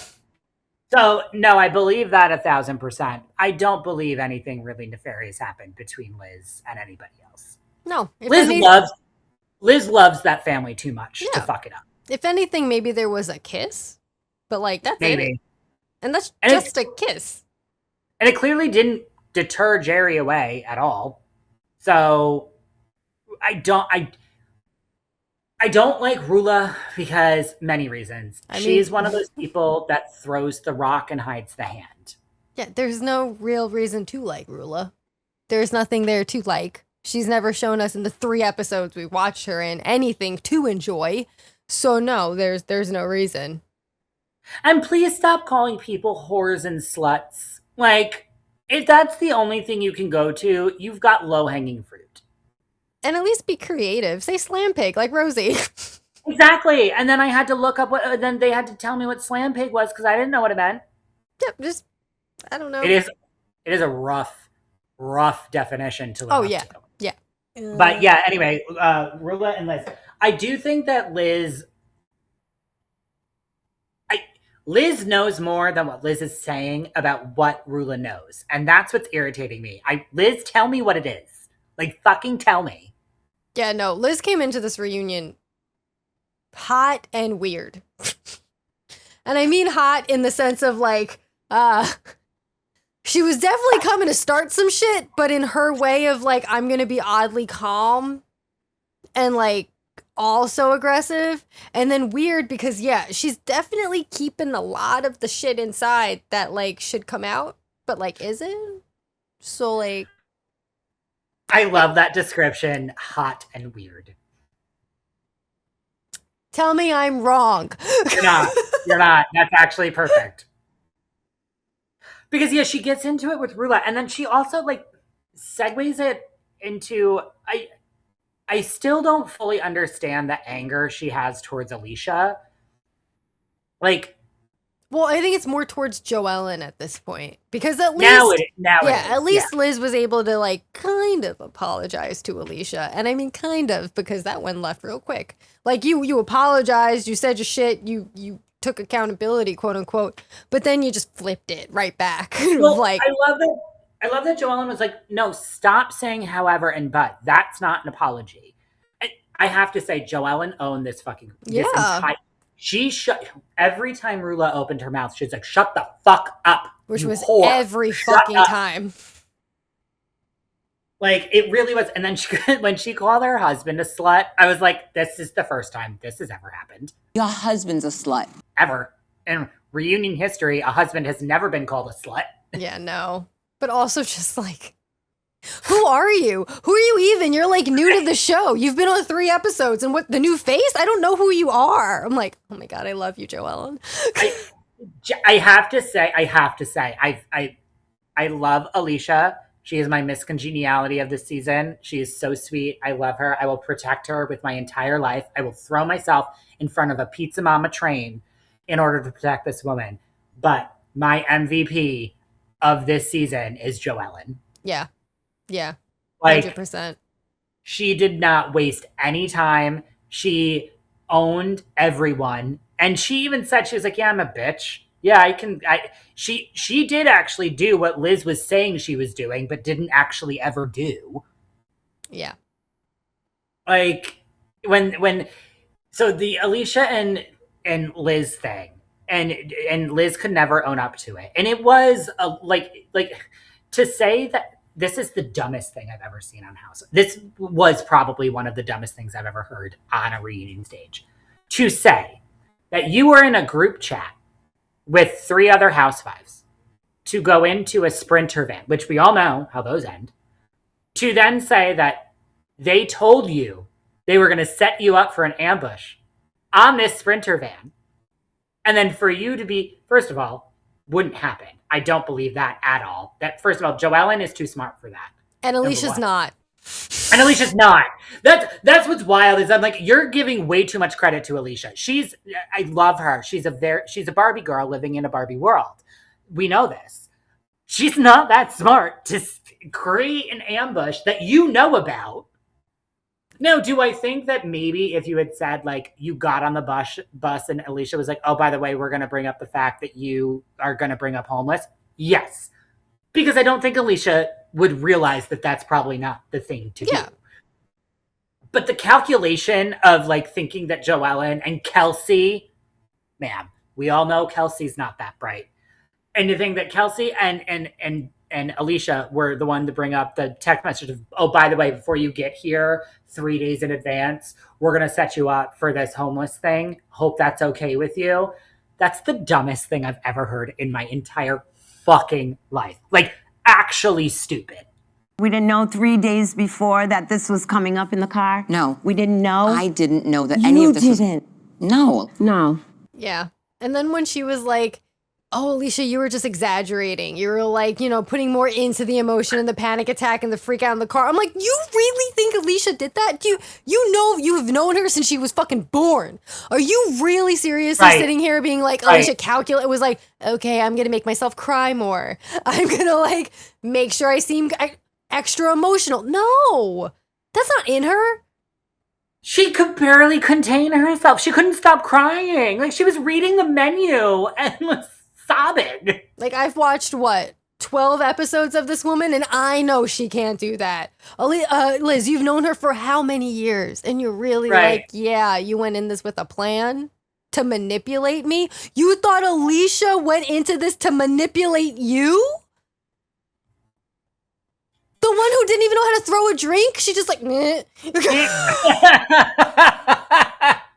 She talks to the dolls. She loves a summer. And she loves a cracker. She's too afraid to drive on a bridge. She hit a woman with her car. But yes, this is the woman who was calculating and being like, we're going to plan this to make you look really bad in this van. She's an evil genius. Like, oh my God, let it go, Elsa. Jesus Christ. We're not that dumb. That's my thing is like also what I love about like New Housewives is like they don't know how the Bravo world works yet. And like, I do think that Liz thought that we were going to believe that. However, we watched, or at least I watched, The Irish Fan from Hell in RHOC, where Shannon was trying to convince everybody that Kelly Dodd was an alcoholic and an abusive asshole on a van to get Kelly drunk. Like, there's so much here. There's so much that we have in our belt that no way in hell would we ever believe that sweet dumb Alicia has the balls or the calculative knowledge to do this. She was definitely sitting there with her Billy. Yeah, like, how can we do this? What should I do? Hand me a cracker. I don't know what to do. I need a cracker. Get me a lasagna. What? That's like I honestly thought there's so many ways that Liz could have gone about this, and that's the route you took. That's what I'm like, this makes no sense to me. And even down to like when Andy was like, well, what about when you did put hands on Joellen? Like you did. I'm tactively defensive. What the fuck does that mean? And if I like, but you did do it. She's like, okay, yeah, I did it. And I'm not gonna apologize for it. What the fuck? Even Joellen was like, but you did do it. Like you're admitting that you did put your. This is the only time though during the reunion that I was like, Ashley, shut the fuck up, stop talking. When she was like, I felt like I had to go on the other side of the table and console Liz because it was 2 against 1. 2 against 1? What are we Alicia's crying in her menu, basically under the table. Joellen's getting her hair pulled, and you're like, oh, Liz was being the battered woman. What? I was like 2 against 1. What is Alicia crying her to death? What? Right, she has her sunglasses on because she's trying to hide her eyes. Like, really? Inside a Frank Sinatra concert where there's no lights. But yeah, it's everyone against Liz. Okay. I will say though, if Joellen actually was like, I'm gonna fucking kill you in her ear, then yeah, that would probably spark up Liz a smidge. So like, I also love that Joellen was like, well, maybe you should be scared the next time you pull my hair. And I was like, Joellen is coming in real hot. She's done. She doesn't care. She will burn the bridge with you on it. Yep. That was so funny. Oh my God. Yeah. But then, yeah, we go to Liz and Joellen. And what's ironic now, though, is that they are best friends. They're back to being besties. I would never have thought that in my life after this episode. So good for you, I guess. But I could never be friends with Liz after she called me psychotic, crazy, evil, a liar, a demon. A demon, yes. Yeah. All of the things. I mean, hey, she wanted to call Alicia a flip-flopper. I mean, yeah, I guess now we know who the real flip-flopper is. I mean, Jesus Christ, Liz, you went from like fan favorite to Beelzebub in 3 episodes. Yeah, it is crazy because you stayed up top for so long and then just like you did that to yourself. She literally did it to herself. And the fact that she still won't take ownership for it, like when Liz said to Joellen, did you say that you were going to like threaten me? And Joellen was like, yeah, I did do that. I shouldn't have done it, but I did it and I apologize. And that's ownership. And Liz still won't own the fact that it's on camera. You pulled her hair and kicked her chair away. And you still said, nope, I don't care. I don't take ownership for it. Yeah. Oh, I like her version of it. It was like, yeah, I did it, but I'm not sorry. And I do it again. So like, okay, you acknowledge you did it. You did half of it right. Yeah, like, but the other part, the last part is actually the most important part. And that's like, apologizing for what you did. Not just saying you did it. Okay, great. We all know you did it. Just apologize for it. But what's funny is I only think she acknowledged that she did it because she watched the season, unlike Amanda, and saw that she actually did it and was like, well, I can't say I didn't do it because I did. But no, I'm not apologizing for it. Absolutely not. No. Just so wild. And then the Rulla and Joelle. This was one of, I think, my top 5 favorite moments at a reunion of all time. And for a newbie franchise in their first reunion to do this, chef's kiss. You're a whore. What's between your legs? Your husband's a slut. Fuck you. And whenever Andy has to get out of his chair at a reunion, you know it's good. Yeah. Because I was fully expecting Rulla to do the Teresa thing and just throw him across the room. Yeah. Yeah, it's just wild, and I fucking love it, and I can't wait for the second part. If we got 3 parts of fucking Beverly Hills, we better fucking get 3 parts of Rhode Island. I think God will answer our prayers for them canceling fucking Ladies of London. Yeah. They'll give us a 3-part. Also, Rulla needs a check. You know, she was only on 3 episodes, so she needs these other 3 to make it 6. 6.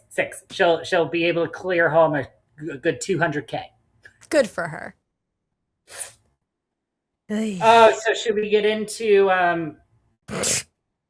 the most problematic, the Valley? Yeah, let's do it.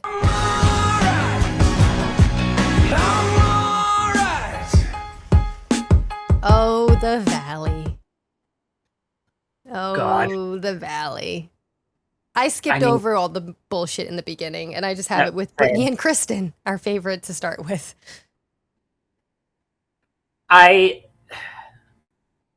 If we weren't blocked by Brittany before, we would be now.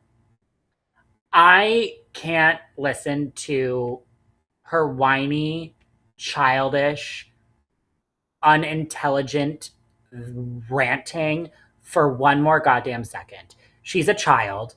And my thing is, she has been on our screen now long enough to have grown, done work on herself.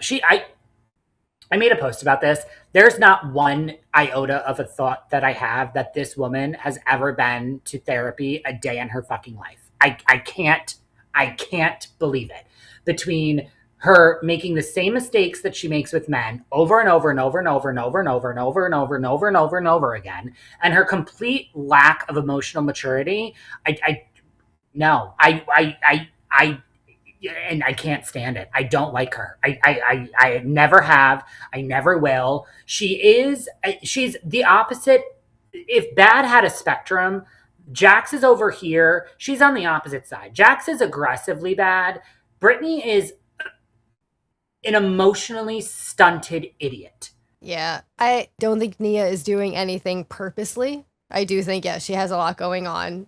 I also understand the fact that, like, I mean, I checked in on you. Like, there are times when, like, you're she just had a big surgery. She's fucking recovering. So like, yeah, she's also not doing great. And she was looking for a friend to reach out because this is the same friend who wanted to start all of these things to help her. So like, I get it. Yeah.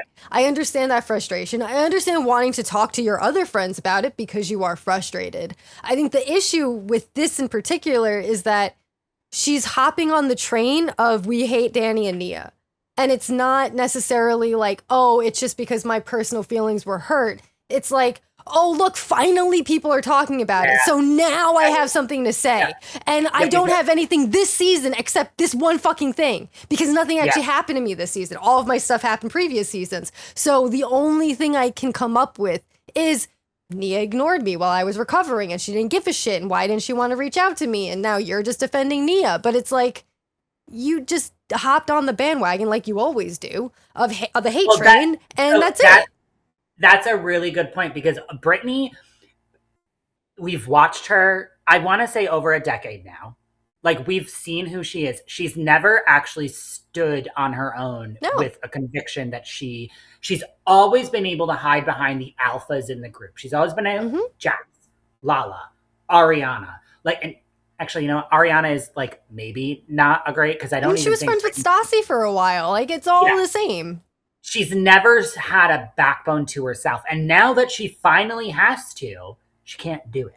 Yeah, and that's why I'm like I'm over Brittany being the victim, and I need her to stop grasping at straws for her to stay in that victim lane. If she were to come out and full new titty chested.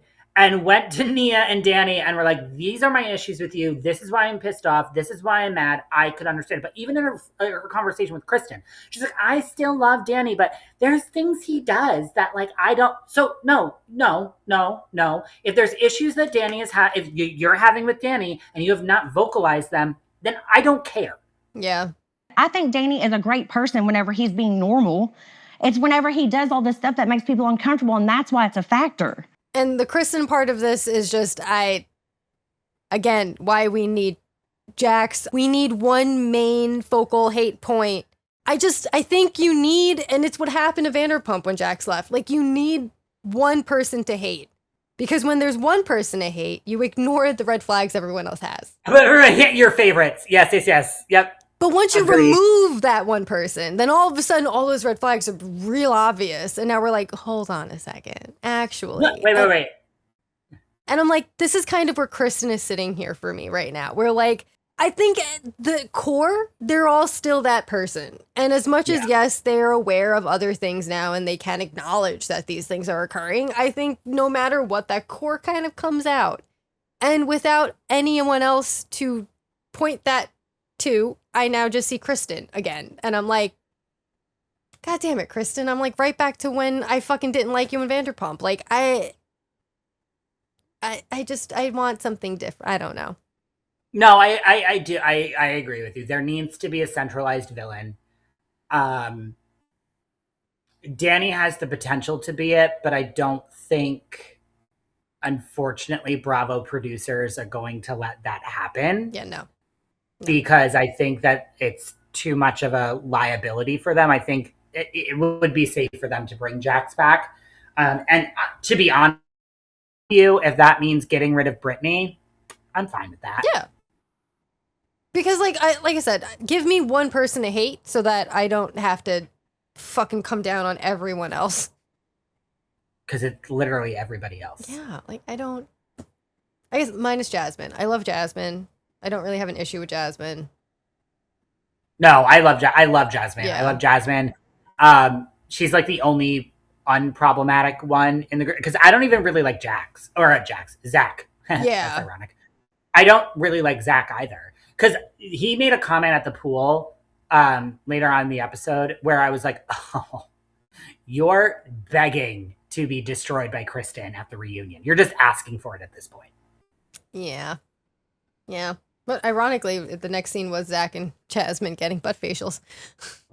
This was so stupid. It's the most LA thing I've ever seen in my life. Jesus Christ.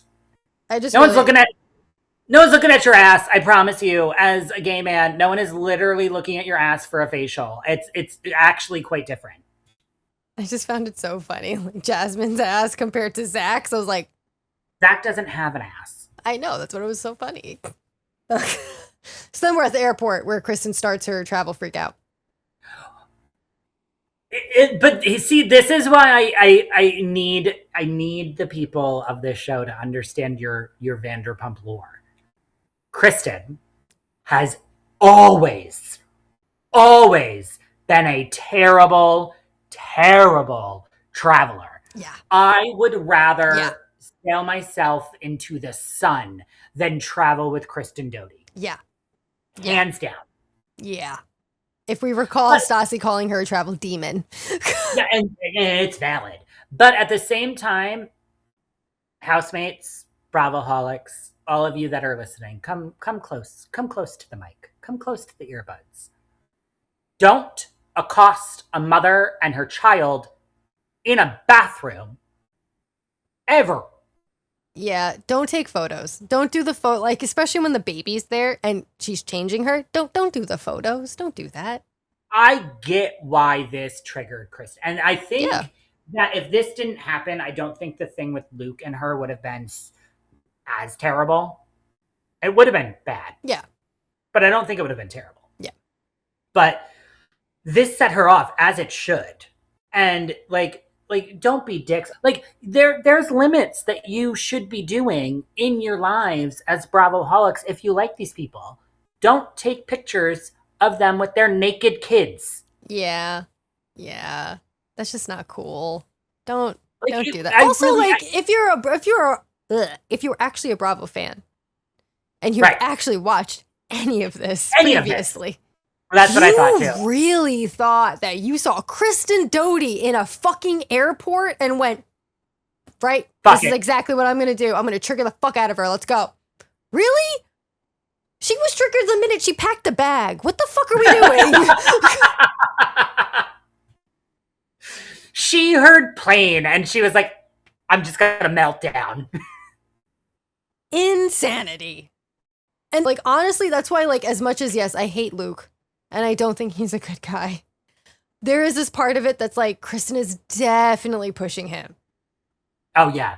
Like, I understand when he's like, she just continuously tells me I'm a horrible fucking father and I don't care about Kaya and I don't love Kaya. And it's like, it'd be one thing for her to say, like, the next day, hey, listen, I'm sorry I said that. I didn't mean it. It just came out of my frustrations, my emotions, whatever will never it is. do that. No, she's never going to do that. She's just going to stand strong. So, like, after some time, men might be emotionally inept, but it exists within them. They don't know how to deal with it, but it exists, and she's just poking at it and chipping at it, and he's breaking. Literally in front of us. Yeah. Because, this Schwartzapalooza was the worst thing I've ever seen. I've never been more embarrassed. Well, honestly, though, I was thinking about it. I didn't even write this down. I was thinking about it while watching it. I was like, this is, though, the most Schwartz birthday party that could ever be Schwartzed. Yeah. Rain, nothing happening. Drama that it has nothing to do with him. I do think that Kristen and Luke, one of them should have stayed with the baby only because it was so awkward. For everyone. Everyone. Everyone's face the entire time. I think I saw at one point Leah, like, passed the camera and was like, yep. Okay. They, like, shoot over to everyone and they're like, Even Jesse was like, I don't know what to do with this. I'm just gonna stay here with Michelle. You made it so Jesse wanted to hang out with Michelle. Yep. Oh wait, case of before. Just side note. Can we just talk about how much Lacey hates Jesse? That FaceTime. I've been there before, you idiot. I know where I'm supposed to go. I know, I've been to meet him many times. Bring a bunch of light stuff, something like cool and sexy. Can you not say cool and sexy? Like, she hates him. Yeah. Hates him. Yeah. Is only using him to be on Bravo. Yeah, 100%. I mean, she tried for so long. This was her only way in. I mean, bring her on. I'll watch her if she goes on the OC, if she takes Emily's peach out or orange out. Fair. I did really enjoy, though, that when it was like Schwartzapalooza and everyone's trying to rave out, you heard the crickets. Like the camera the editors made sure you fucking heard them. And I'm like, wow. There was no one there. That's why I was like, this is the most Schwartz thing that's ever Schwartzed. Oh my God. Then we go to Janet with Zach at the bar. This is where I am frustrated with liking Janet this season, because I am starting to side with Janet. I am starting to like understand where she's coming from. But the Zach, oh my God, we're friends. We're friends now. That was very much forced. Yeah. I also feel because even like Zach looked at her like, what the fuck are you talking about? Yeah. I feel like it's similar to Kelsey and Rosie, where Kelsey thought they were good and she can make the joke, right? And Rosie was like, get the fuck out of here. I don't want this shit in my life. Very good analogy. I feel like that's what Janet's doing. I think Janet thought that the conversation with Zach went so well. Yeah, that like, okay, I can do this again because we might not be great. I think Janet fully understands they're not like besties right now, but I think she thinks they're okay enough for her to crack the jokes and get them to that point again. Like, we can be best friends again if I just make light of everything enough where it can get to that point. And I think that's kind of where she's sitting and why she's being so annoying about it. Why in her confessional, she's like, we're besties. Why she walks up to them at the bar like, we love each other. Why on the train to San Diego, don't you love me? I'm your new I'm like your best friend again. Like, no, none of that's true. No, he doesn't think you're best friends right now. But I think in her brain, it's like, this will work. This is fine. But I think, yeah, that's where Janet's at. I'm understanding why she has to use Lala as an attack dog, because she's been the attack dog for the last 2 seasons and it's gotten nowhere. Yeah. So like she's going to then use Lala, who's coming into who has been known as an attack dog, to get the point across. So I do get it. I just wish, it's nothing against Janet, but it is against like Lala, you need to do more for your paycheck. You're not doing anything. No, she's not doing anything at all. She's not even friends with anyone. Except for Michelle. Oh, yeah. Oh, sorry. And Schwartz. I guess. Schwartz, which, and I mean, that's a tough bag to swallow. Then we go to Luke and Kristen. This whole fucking mishigosh. Like, okay, Kristen, you're annoying. Go home. Like, literally take Kaya. And just go. back. Just go. Don't like, be here. Yeah. I'm tired of it. It kind of leads me into what I was saying like in earlier episodes. Like, I get it. You've sold me on why Mia needs to have her baby there. And I understand that now. I get that. She doesn't really have a choice. Kristen, you brought caretakers to this country, so that you could go and spend time with your friends. Your baby is going to cry. You need to do, unfortunately at this point, it sounds like it needs to be self-soothing. Like Kaya needs to go to sleep on her own. She's also jet lagged. Yeah. She's probably exhausted. She doesn't know what the fuck is happening. She just needs to go to bed. I'm sure she's feeding off of Kristen's anxiety. Kristen's energy. Yep, 100%. So if you are not happy and you don't want to go and hang out with your friends and celebrate your friends and celebrate all their birthdays, that's totally fine. Then go the fuck home. Yeah. Because I cannot do an entire trip of Kristen in a room with Kaya crying the entire time.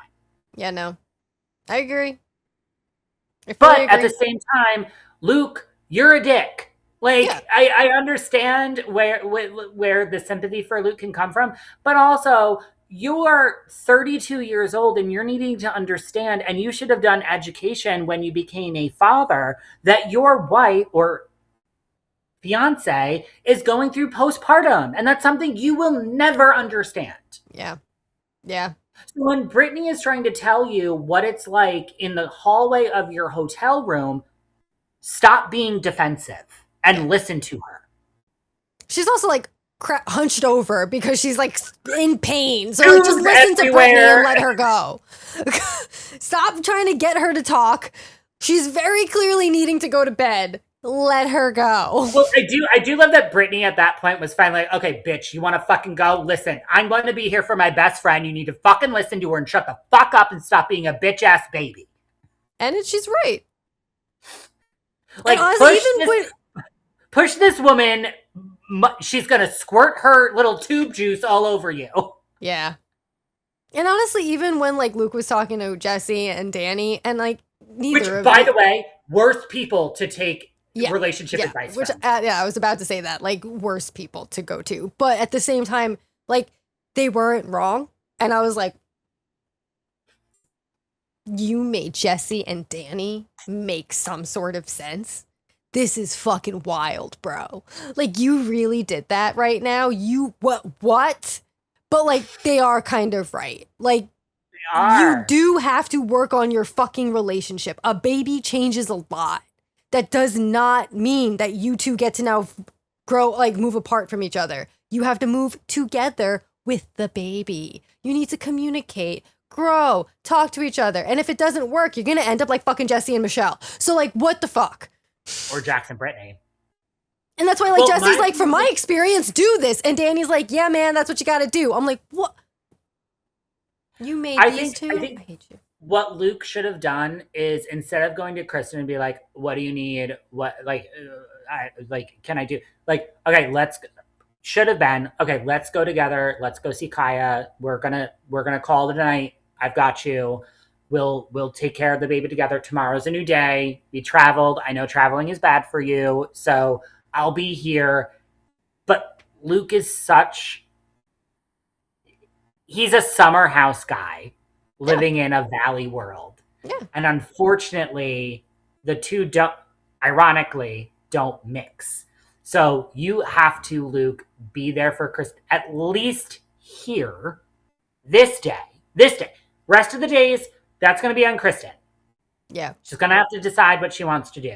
But this night, when you know that Kristen is having horrible travel anxiety and horrible postpartum issues, now you kind of have to like put drinking with your buddies to the back burner. You kind of are going to have to suck up her calling you a shitty dad. Maybe tomorrow she'll do better.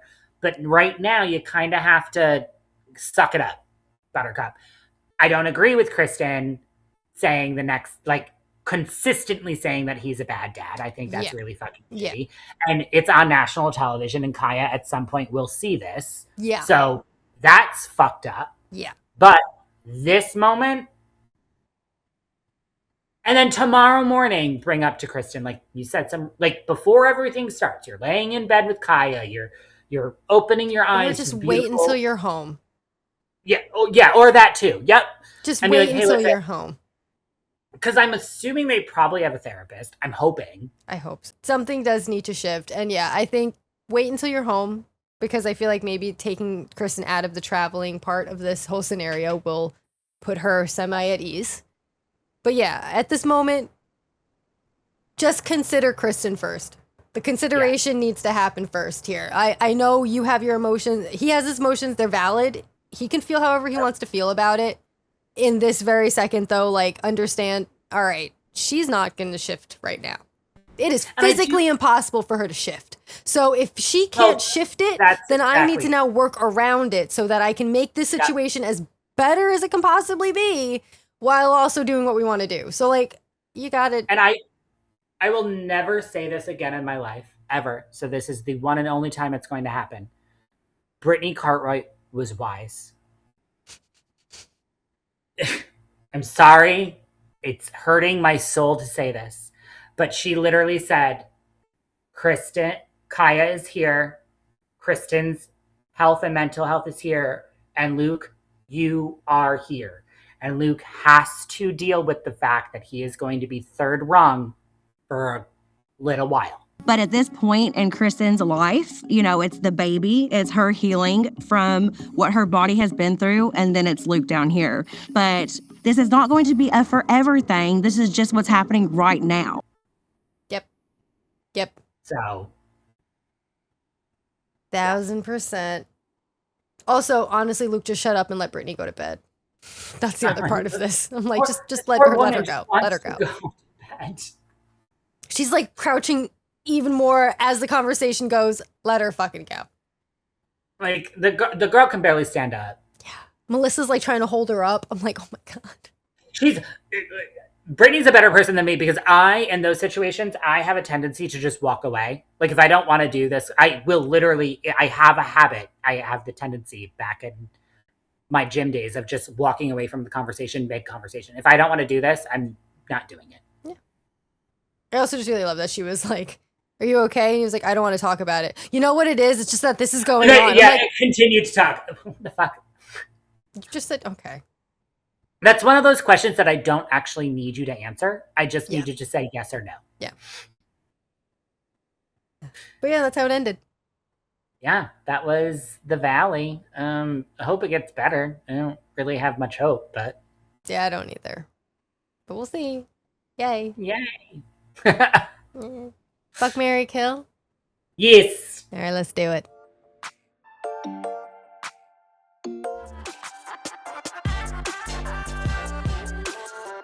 Fuck, marry, kill.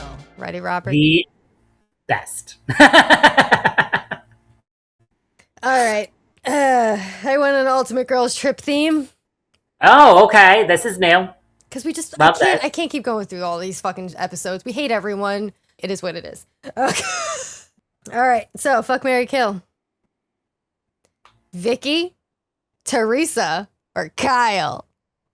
Oh, fuck you. Oh my God. That's the most disrespectful one you could have picked. When you said Vicky, I was like, okay, well, that might be easy. And then the other two? That's just rude. Well, I was like, okay, if I go with like Dorinda, Luann, I'm like, those are too easy. And plus, like, you're going to want to marry all of them. So, like, I got to go with the hard guys. The hard guys first. Oh my God. Do you want to be around Louis for the rest of your life? Do you want to be around Teddy for the rest of your life? Or do you want, I don't even remember who Vicky's with. So you just want to whoop it up for the rest of your life? Which one you got? Oh my God. Okay. Kyle, Teresa, Vicky. Well,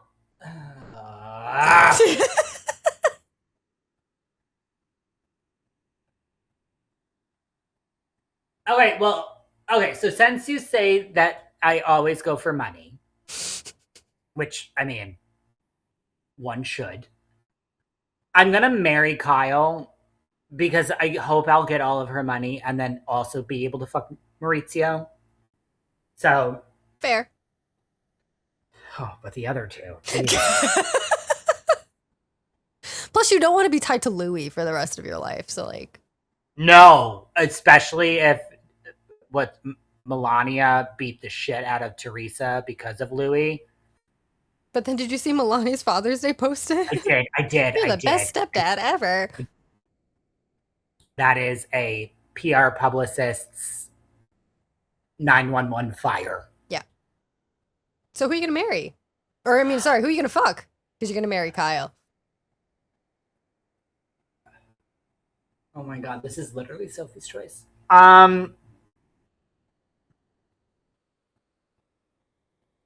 Neither one of them I ever want to fuck in my life, ever.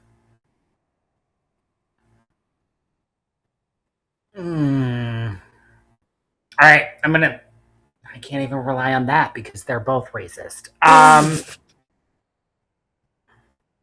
Jesus Christ. Okay,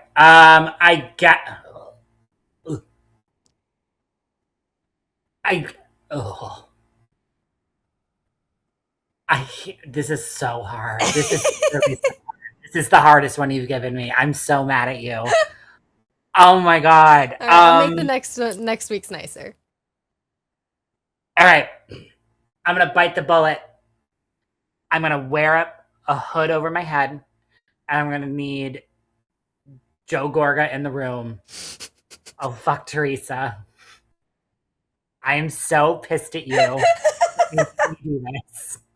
So fucking pissed. I'm irate.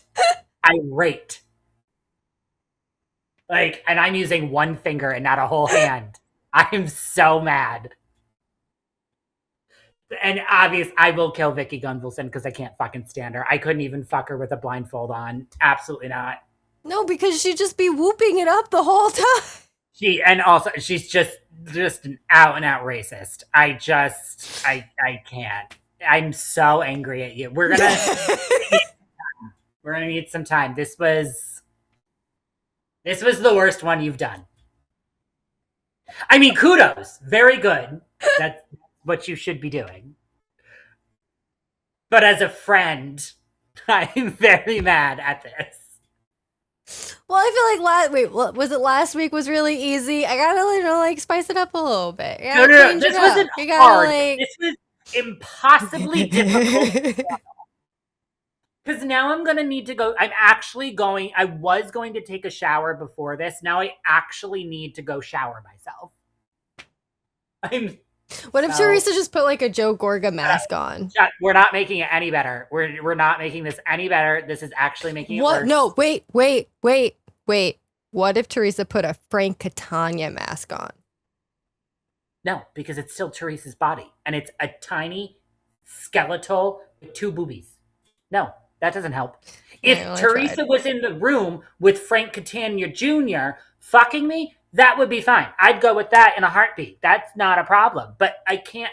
First of all, that's disturbing. Now that I'm thinking about it, her with that face.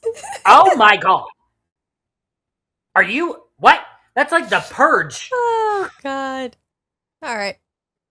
I'm sorry. I'm sorry, but that was fun.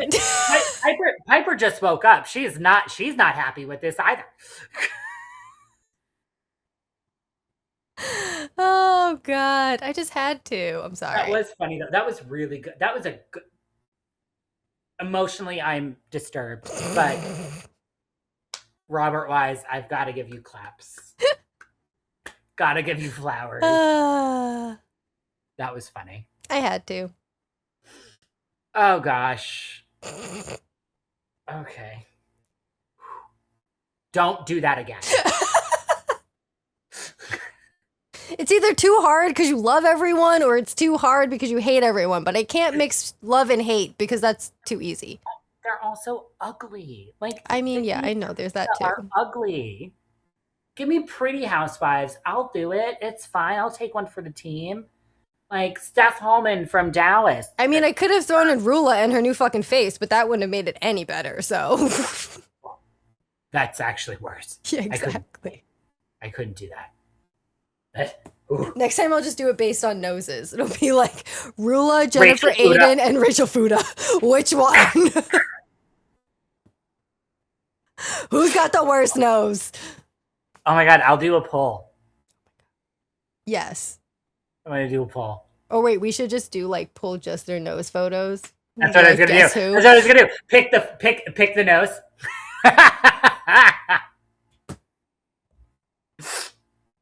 Oh my God, that's funny. We're horrible. We're terrible people. It's fun.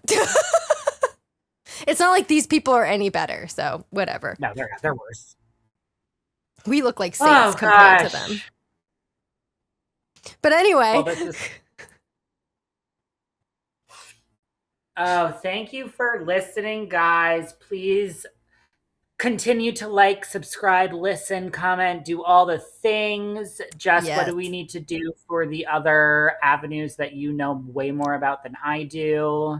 Yes, you can find our YouTube link. It should be also in the show notes. If not, I'll make sure to add it, but it'll be in our link in bio. You can also, our Patreon is also in our link in bio and our show notes, so make sure you subscribe to that. Like I said earlier in the episode, we will be covering Below Deck Med until House of Stassi and Ultimate Girls trip starts up. So If you're watching it and you want to know our opinions about Nathan and Joe, come on and listen to it. And I'm brand new to this, so I'm going to have some real big thoughts. Yeah, because there has been some stuff happening over there. But yeah, make sure you subscribe to our Patreon. The Discord is almost being done setting up. I have been part of Discord servers. I have not set up my own server, so it's taking me a hot second to figure all of that out. But that is starting up. So once you subscribe to our Patreon, you'll get a link to join that one, as well as the Facebook group. They will be private for the Patreon members, so make sure you subscribe and we can start up these conversations. We'll try to do some watch parties and such too. But yeah, just subscribe, follow us, like us, comments, reviews. You know, we love it and we love you guys. And we have so many things happening for all of you. So like, we really love doing this. So just like, subscribe, and listen to the chaos that evolves from our mouths. Yeah. And don't worry, we will be covering Next Gen next week. Yes, for sure. I'm very invested in this show, so we will cover it. Yeah. But until next time, guys. Bye. Bye.